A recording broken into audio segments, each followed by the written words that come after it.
Saya bawa tajuk tuan-tuan isi makom belum habis, sampai kuli jasad belum habis ya.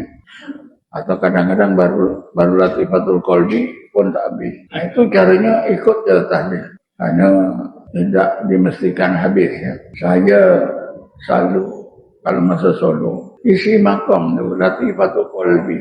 Agaknya pun tak pernah penuh lah. Agak-agak saja. Lepas tu saya pun terus la ilaha illallah. Ada orang-orang komplain, kenapa Ustaz bertajuk lama sangat ni? Kan tak boleh lama-lama dia menyiksa ni. Hadirin-hadirat, duduk lama-lama. Saya jawab, saya isi latifatul qalbi tak pernah habis. Saya terus tahlil.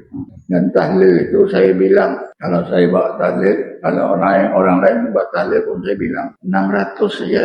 Lepas tu Allah, lepas tu doa. Macam mana boleh kata lama sangat? Perasaan lama sangat, cepat sangat itu memang berlaku ya. Tapi saya cakap betul ya. Saya tak pernah masa bertawajuh isi 7 makam habis 11,000 tak pernah, sekali pun tak pernah. Saya hanya isi lebih kurang latifatul qalbi, latifatul roh, ya, latifatul sir, latifatul khafi, latifatul afa, latifatul nafsin natika, latifatul kulli jasad, langkah-langkah. Sikit-sikit kan. Dan kalau masa memang saya tengok 10 minit lah. Lama ke 10 minit? Tak lama. 10 minit saya dah buat tahlil la ilaha illallah. Tapi itulah perasaan jemaah itu macam-macam. Ada yang kata terlalu cepat, ada yang kata terlalu lambat. Allah.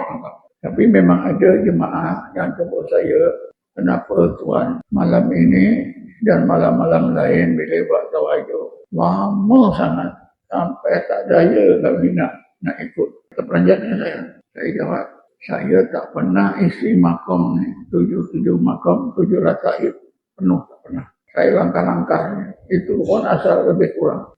Jadi itulah jawapan tadi ya. Bila yang bawa tawajuh itu sudah bertahlil, jangan teruskan, terus saja tahlil. Itu lebih baik.